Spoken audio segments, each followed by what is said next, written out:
네, 반갑습니다. 한 주간 잘 지내셨나요? 오늘은 우리 하와워스의 주여 기도를 가르쳐 주소서 7번째 장, 우리가 우리에게 죄 지은 자를 사하여 준 것 같이 우리 죄를 사하여 주옵시고라는 이 7번째 장 기도문을 함께 살펴보도록 하겠습니다. 이 장에서는 이제 특별히 용서라는 주제가 이제 다루어지게 되는데, 우리가 대체 용서한다는 것이 어떠한 의미에서 용서하는 것이고 그 용서는 어떠한 힘을 가지고 있는지를 우리가 함께 살펴보려고 합니다. 그런데 일단 우리가 이 7장 우리가 우리에게 죄 지은 자를 사하여 준 것 같이 우리 죄를 사하여 주옵시고에서 읽을 때 이전까지 앞에서도 조금 그랬지만 그 우리말과 영어의 어순이 다르기 때문에 조금 거기에서 이제 하워워스가 이제 확장시켜가는 그 내용들이 조금 어색하게 느껴질 수가 있어요. 무슨 얘기냐면 우리 기도에서는 우리가 우리에게 죄 지은 자를 사하여 준 것 같이 우리 죄를 사하여 주옵시고 라고 이런 식으로 나오잖아요. 그렇죠? 그런데 이제 영어 같은 경우는 이 문법적인 어순이 다르다 보니까 우리 죄를 사하여 주옵소서라는 말이 먼저 나온다는 겁니다. 우리 죄를 사하여 주옵소서. 그리고 우리가 우리에게 죄 지은 죄를 사하여 준 것 같이 이렇게 뒤바뀌어서 나온다는 거예요. 영어하고 우리나라 말이 순서가 다르니까 그런 겁니다. 그래서 이제 하워워스는 이 부분에서 주목하는 것이 뭐냐면 우리는 먼저 우리의 죄를 사하여 주옵소서라고 이렇게 고백한다는 거예요. 물론 이게 이제 이거는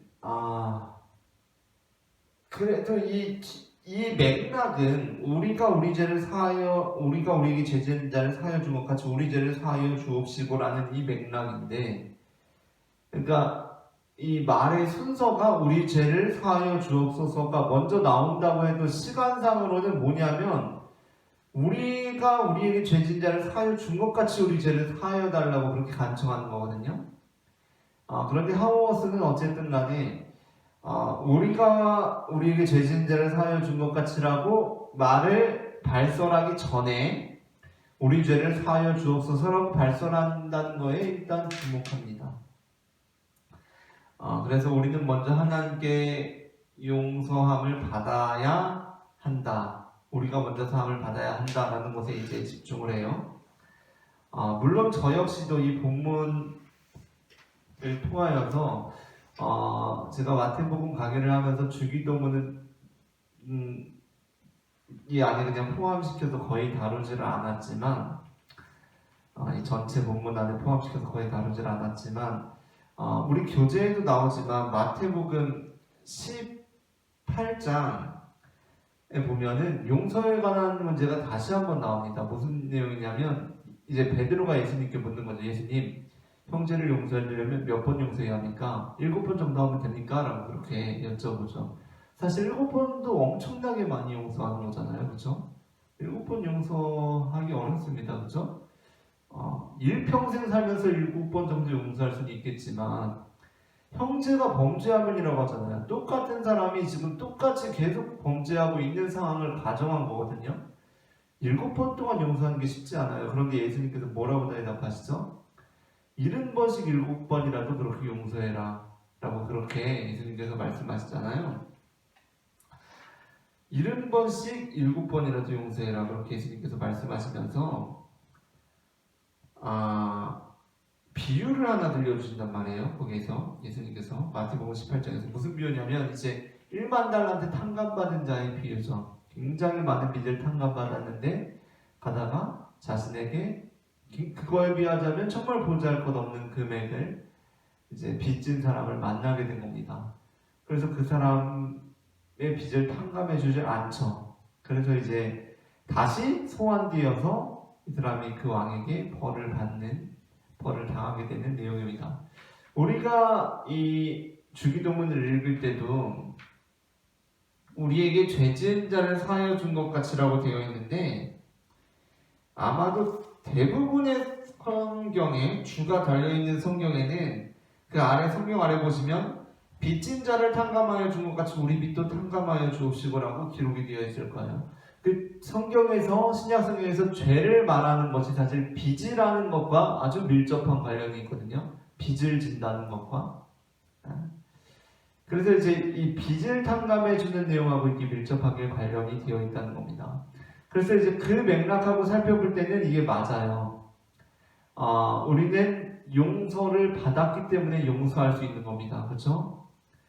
우리가 용서할 수 있는 힘은 우리가 용서받았다는 것을 기억함을 통하여서 우리는 용서할 수 있어요.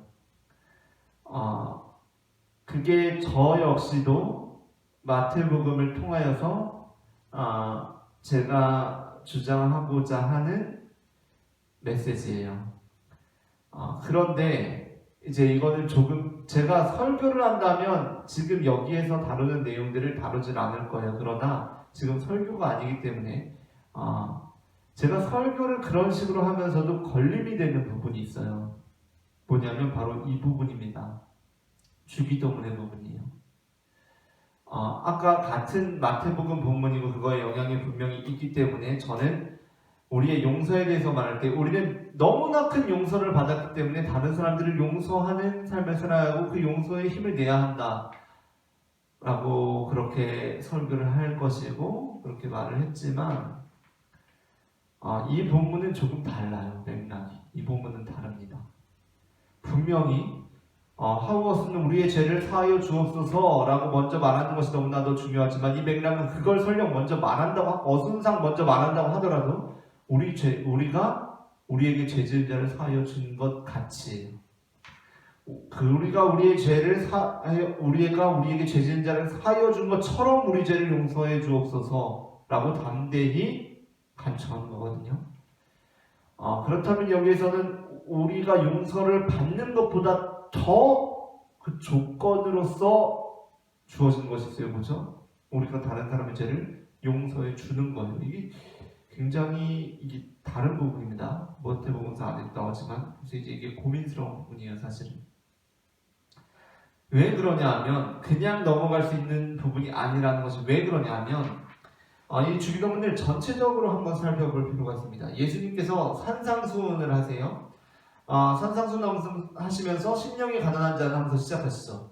복을 선언하시고 복이 있나니 시리즈를 말씀하시고 팔복 시리즈 말씀하시고 그리고 너희가 세상의 소금이다, 세상의 빛이다 이렇게 선언을 하세요. 선언을 하시고 예수님께서 이제 너희가 이러저러하게 들었으나 살인하지 말라 들었으나 간음하지 말라 들었으나 나는 너희에게 이렇게 말한다 이러한 말씀들을 전해주세요. 설교의 전형이죠. 설교의 전형이에요.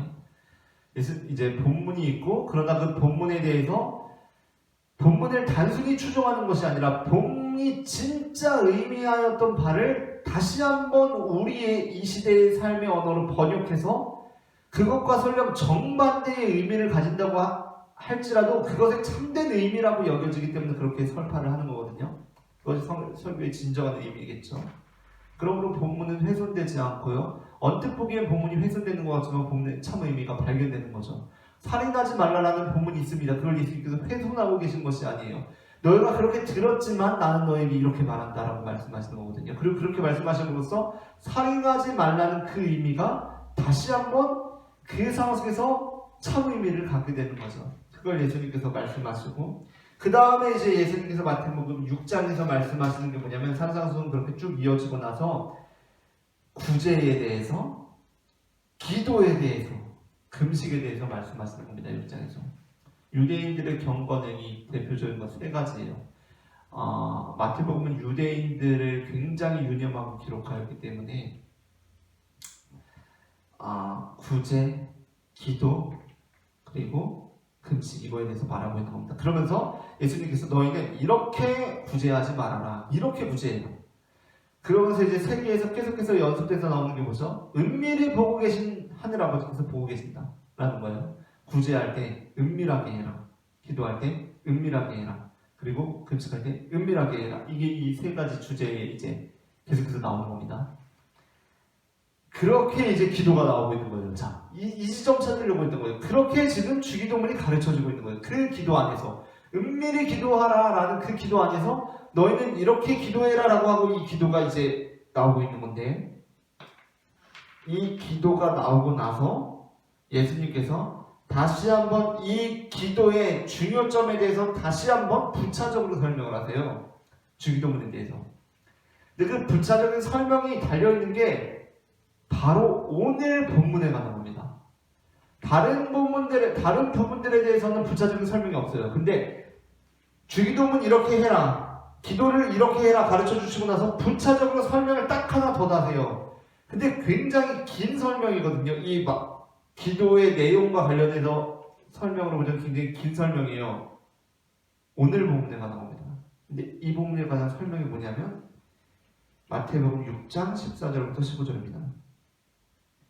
너희가 사람의 잘못을 용서하면 너희 하늘 아버지께서도 너희 잘못을 용서하시려니와 너희가 사람의 잘못을 용서하지 아니하면 너희 아버지께서도 너희 잘못을 용서하지 않으시리라 라는 겁니다. 이거예요. 이 주기도문에서 우리가 우리에게 범죄한 자를, 죄진 자를 사하여 주고 같이 우리 죄를 사하여 주옵소서라고 기도하는 것은 이러한 이유에서이기 때문이라고 예수님께서 말씀해 주세요. 너희가 용서하면 너희도 용서받을 것이고 너희가 용서하지 않으면 너희가 용서받지 못할 것이다 하는 겁니다. 이 부분에서 제가 이제 답을 찾자면은, 그러니까 이 맥락으로 보면은 하나님의 용서가 먼저 있는 것이 아니라 우리의 용서가 먼저 있는 것 같잖아요, 그렇죠? 이제 그게 다분한 내용이고, 그러나 그럼에도 불구하고 제가 여기서 이제 해답을 제가 찾자면 제 신학이랄까요, 제 중점 메시지 안에서 이제 이게 말이 돼야 되잖아요. 적어도 제 안에서는. 그러니까 이 말이 되자면 예수님께서 용서를 이미 전제하고 계신 거라고 생각해요. 그러니까 우리가 아까 마태복음 그 용서받지 못한 종의 그 비유에서 보았던 것처럼 이 종의 관점에서 보면 종은 이미 용서받았죠. 그렇죠? 이미 용서받았어요. 이미 용서받았는데 그 용서받음을 망각했죠. 용서받음을 망각했어요. 그 상황 속에서 이 종은 무엇을 통하여서 자신이 용서받은 존재임을 확증할 수가 있죠? 자신의 믿음을 확증할 수가 있죠? 자신에게 빚진 자의 빚을 탕감해 줌으로써 내가 그것을 정말로 믿습니다. 내가 그 은혜를 여전히 기억하고 있습니다를 증명할 수가 있죠. 그렇게 될 때 그 이전에 받았던 용서는 유효하죠. 그러나 그가 빚진 자를 탕감해 주지 않으므로 나는 그것을 완전히 망각해버렸음을 입증하게 된다면, 물론 지금 우리 법적 제도 안에서는 한번 용서해 준 거를 다시 그거에 대해서 소환해서 이렇게 형벌을 가하는 것이 이제 마땅치 않은 일로 여겨질 수 있지만 그러한 일이 발생할 수 있다라는 겁니다. 그래서 이제 이 본문이 그러한 의미에서 이해될 수가 있을 것 같고,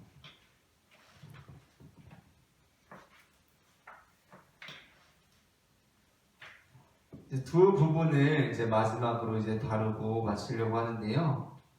140페이지에 보면 우리가 예수님을 통하여서 그리고 기독교 신앙을 통하여서 지향하고 있는 용서가 무엇인지를 우리가 기억해야 됩니다. 그러니까 예수님께서도 7번이라도 용서하라, 7번을 70번이라도 용서하라 이렇게 말씀을 하셨잖아요. 그리고 예수님께서 우리에게 행하신 일은 분명히 용서죠. 그렇죠? 근데 우리가 현실적으로 그 용서라는 것이 굉장히 무력한 거 아니에요, 사실? 그리고 사실 이용당하기 십상입니다. 용서해 준다는 것은. 이 사람은 무조건 용서해 주는 사람이야 라는 것이 드러난 순간 그것은 이용당하기가 굉장히 쉽잖아요. 나한테 막대할 거 아니에요, 그렇죠? 나한테 막대하고 막 돈 빌려갈 거 아니에요. 내가 무조건 용서해주고 탕감해주는 사람이라는 것이 드러나게 되면. 그렇잖아요, 그렇죠? 어떻게 그럴 수가 있어요?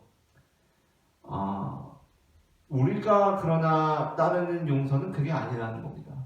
우리가 지향하는 용서의 가치는 그게 아니에요. 물론 그것을 이용해 먹으려는 사람들이 있을 수 있어요. 그러나 그때 우리는 그것에 이용당하고 있지만은 말라는 메시지예요.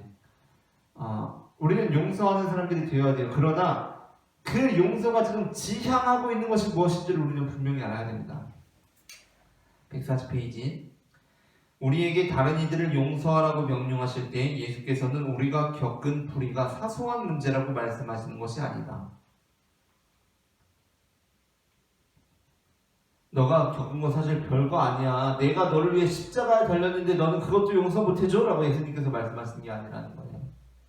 치명적이죠. 그렇죠? 우리가 살면서 겪게 되는 여러 가지 용서해주지 못할 만한 일들, 얼마나 정말 좋지 못한 일들입니까?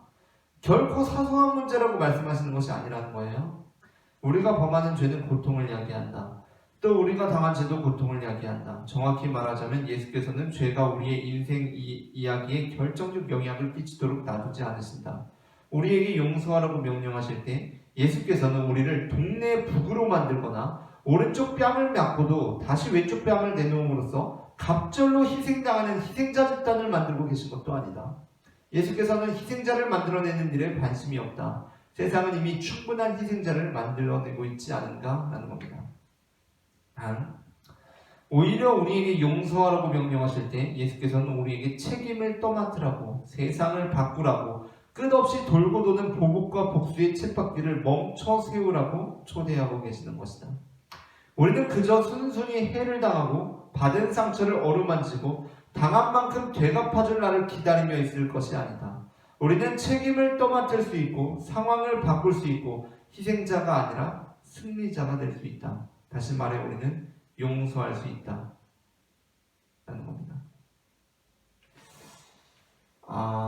우리가 우리에게 용서하라고 한 예수님께서 말씀하신 것은 우리가 동네북이 되라는 것이 아니죠. 동네북이 되라는 게 아닙니다. 계속해서 당하고 살라는 것이 아니에요. 그렇다면 용서하지 말아야 합니다. 왜죠? 그렇다면 우리는 용서하지 말아야 돼요. 우리가 용서한다는 것, 그 의미는 무엇이냐면 지금 벌어지고 있는 폭력의 증폭을 중단하는 행위거든요. 그것이 바로 용서예요. 지금 벌어지고 있는 폭력의 행위를 중단하는 것이 바로 용서라고요. 중단. 자, 이 의미를 우리가 생각해봐야 된다. 예를 들어서 누가 나를 괴롭힙니다. 그러면 우리는 보통 어떡하죠? 내가 더 괴롭히죠. 내가 그 사람을 더 괴롭힙니다. 그럼 그 사람은 어떻게 하죠? 나를 괴롭힌다는 것보다 우리 이렇게 생각해보죠. 누가 나를 한 대 쳤어요. 그럼 나는 어떻게 하죠? 그 사람을 2대 칩니다. 그죠? 그 사람을 2대 쳐요. 이게 우리나라 정전 협정에 있는 내용이에요. 뭐냐면 우리가 최전방에 군인으로 있는데 우리가 만약에 공격을 당하잖아요. 적으로부터. 그러면 그 군인은 어떠한 책임이 있냐면 저쪽에서 총알을 타다당 3발 쐈다. 그러면 우리는 총알을 타다당 3발 쏘면 돼요? 안 돼요? 안 돼요. 그 군인은 만약에 3발만 쏘면 나중에 그 책임을 져야 됩니다. 자기가 자신의 행동에 대해서. 왜냐하면 그 군인은 3발 저쪽에서 총을 쐈을 때 우리는 3발 이상, 3발을 넘어서 6발, 10발을 쏘아야 할 책임이 있거든요. 군인은. 그게 바로 우리나라 군인들이 하는 일이에요. 모르겠어요. 지금은 모르겠는데 제가 군대에서 교육받을 때 그랬어요. 무조건 더 쏴야 돼요. 안 그러면 나중에 제가 그거에 대해서 책임을 져야 돼요. 그러니까 잘못한 거죠, 제가. 우리는 보통 어떠냐면 3발 쏘면 6발 쏴야 되고요. 저쪽에서 6발 쐈으니까 왜 3발만 쐈는데 6발 쏴면서 10발 쏩니다. 내가 먼저 3발 쏜 건 생각 안 하고 왜 3발만 쐈는데 6발 쏴? 하고 10발 쏴요. 10발 쏘면 우리는 또 몇 발 쏴요? 20발 쏴요. 20발 쏘면 또 몇 발 쏴요? 100발 쏴요. 이게 바로 폭력이 계속해서 증폭되는 거죠. 한 대 맞으면 2대 치고요. 2대 치면 5대 치고요. 5대 치면 10대 칩니다. 내가 그 전에 한 건 생각 안 하고 더 치게 된다는 거예요. 이게 바로 세상 돌아가는 방법이죠. 이게 바로 세상 돌아가는 시간이에요. 그렇기 때문에 이렇게 주장하는 사람들도 있어요. 심지어 그게 이제 약간 다르게 이해될 수도 있는데 우리가 구약시대 보면 하나님께서 법을 주십니다. 법을 주실 때 뭐라고 말씀하시죠? 눈에는 눈으로, 이에는 이로 그렇게 말씀하시잖아요. 예수님께서 이제 마태복음 5장에서도 그것에 대해서 다시 말씀하시는데 눈에는 눈으로, 이에는 이로 갚으라라고 이런 말씀이 있잖아요. 물론 다른 맥락의 말씀들도 많이 있습니다. 그런데 그런 말씀이 있어요. 그것이 굉장히 혁신적인 법이다라고 말하는 사람들도 있어요. 그런 성경학자들도. 왜죠?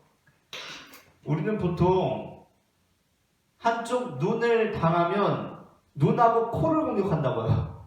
무슨 얘기인지 아시죠? 눈을 당하면 눈하고 코까지 공격해요. 코까지 깨부셔놔야 돼요. 근데 눈에는 눈으로, 이는 이로 갚으라고 했다. 그게 대단하다 이렇게 말하기도 하는데 그러한 의미에서 폭력은 증폭됩니다. 그때 우리가 용서한다는 것은 무슨 얘기죠? 용서한다는 것은 그 폭력을 끊는 행위예요. 중단 행위란 말이에요. 이 대단한 겁니다. 대단한 얘기예요. 그럼에도 불구하고 어려운 일이에요.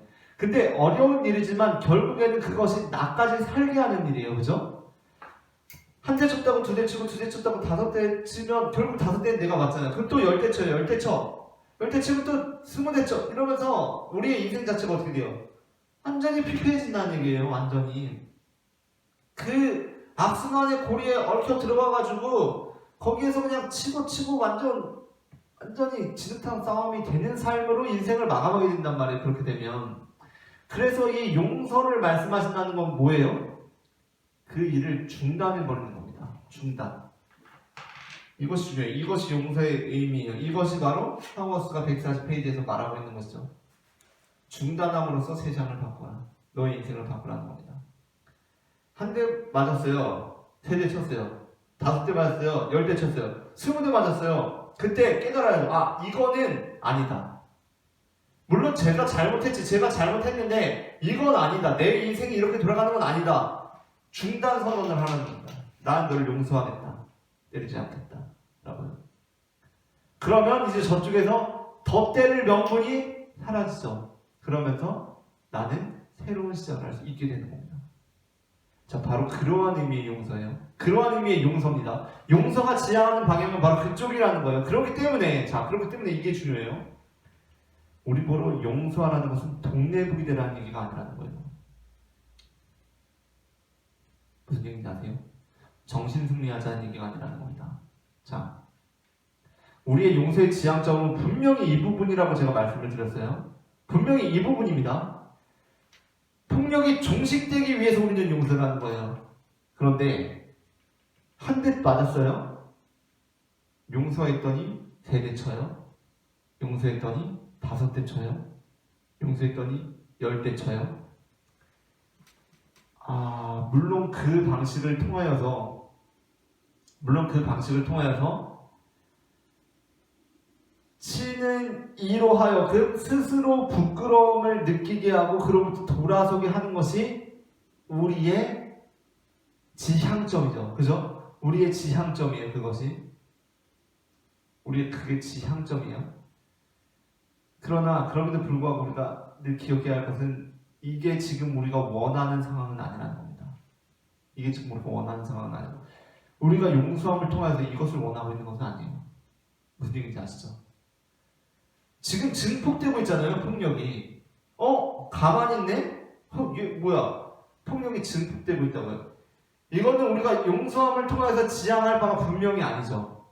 분명히 아니에요. 분명히 아니라는 것을 우리가 알아야 합니다. 그렇다면 우리는 그 상황 속에서 폭력을 중단해야 하죠. 그렇죠? 폭력을 중단해야 합니다. 이게 이제 굉장히 미묘하면서도 어려운 거지만 그 길을 가야 되는 거예요. 저도 이제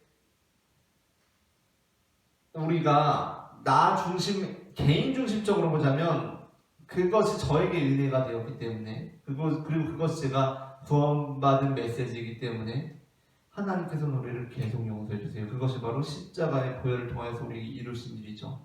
그러나 그것을 통해서 하나님께서 이루신 방향은 분명히 뭐예요? 더 이상 범죄하지 않는 길이에요.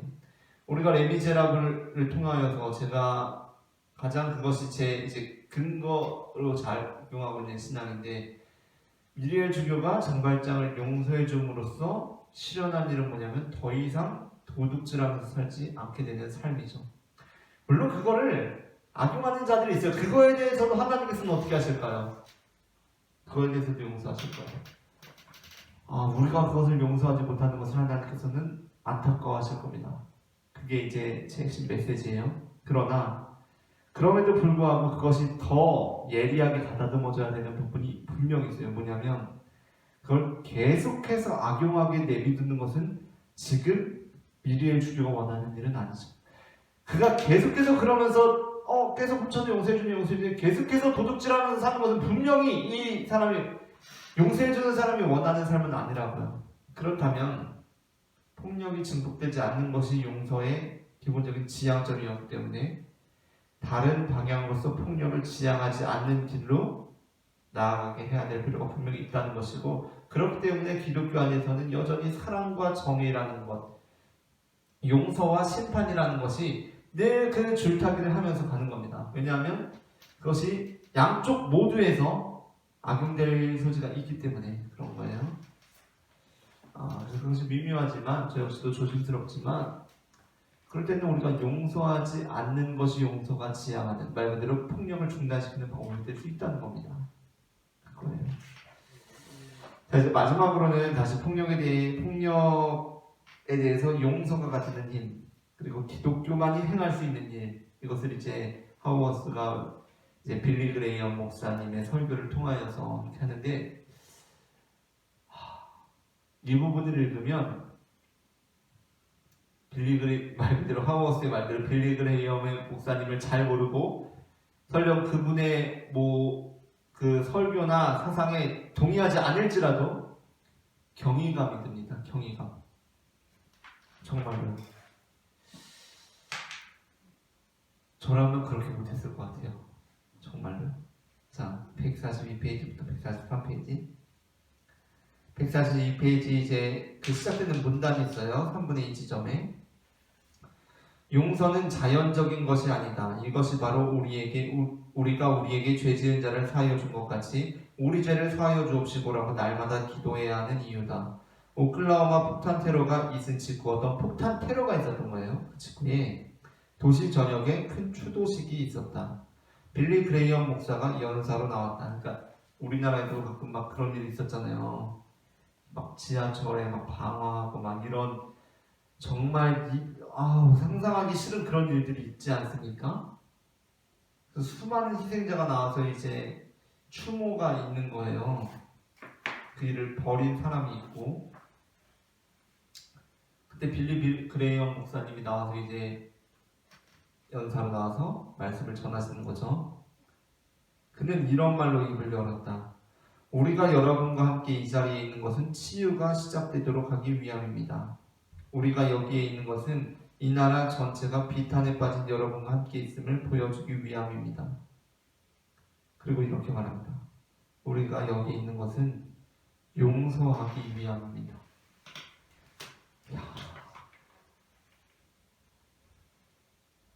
아마 그날 그 자리에 있었던 사람들 가운데 용서하기 위해 그 자리에 참석한 사람은 거의 없었을 것이다. 법무장관은 응징을 이야기했고 대통령은 사형을 약속했다. 그레이엄 박사가 그런 말을 할 수 있었던 것은 기독교 신앙의 독특성과 특수성 때문이었다. 우리가 우리에게 죄 지은 자를 사하여 준 것 같이 우리 죄를 사하여 주옵시고라는 기도를 마음으로 정기적으로 꾸준히 드리라고 가르치는 기독교 신앙 때문이었다. 그레이엄 박사의 팬이 아니더라도 우리는 오클라호마시의 그 끔찍한 사건 중에서도 용서를 말하는 그의 용기에서 십자가의 능력에 대한 강력한 증언을 볼 수 있다. 우리가 용서를 베풀 수 있는 것은 우리가 용서받아야만 하는 존재이기 때문이다. 사실 따지고 보면 오클라호마시에서 행해진 테러는 그동안 우리 사회가 전쟁 혹은 국가방위라는 이름으로 폭력을 너무나 쉽게 받아들여왔던 데서 비롯된 것이다. 폭탄 테러를 자행한 그 사람들도 이전에 미국 군대의 군인이었다. 거기에서 그들은 좋은 대의를 위한 폭력은 합법적이라는 생각을 배웠던 것이다 라고 말하고 있습니다. 그러면서 마지막에는 결국 이 공동체적 책임에 대해서 이제 말을 하고 있죠. 그렇죠? 물론 그러한 극악무도한 일을 벌인 사람은 마땅한 처벌을 받아야 하죠. 그렇죠? 마땅한 처벌을 받아야 합니다. 그 마땅한 처벌을 피해가는 것은, 그리고 그 마땅한 처벌을 용서해 주는 것은 그 피해자들에 대한 모독이에요. 그렇죠? 살인자를 사형이 아니라 징역 몇 년으로 구형하는 것은 사형으로 목숨을 잃은 자에 대한 모독이죠. 살아남은 자들의 야합입니다. 그러나 우리가 그 부분에서 늘 기억해야 할 것은 이러한 일이 다시는 벌어지지 않는 거잖아요. 그렇죠? 이러한 일이 다시는 벌어지지 않는 것인데, 그렇게 생각해 보았을 때 이 일의 책임을 단순히 그 사람 개인에게 물을 수만은 없다는 겁니다. 그렇죠? 그러므로 우리가 이것을 모두 함께 짊어지고 나아가야 하고, 그러한 면에서 그의 행위에 대해서 일정한 용서를 베푸는 것은 우리 공동체가 그 책임을 다 함께 떠맡는 일의 표현이다. 그리고 다 함께 책임을 떠맡는 일로서 용서가 이루어져야 한다 라는 것이겠죠. 자, 오늘은 이제 여기까지 함께 살펴보았고요. 다음 주에는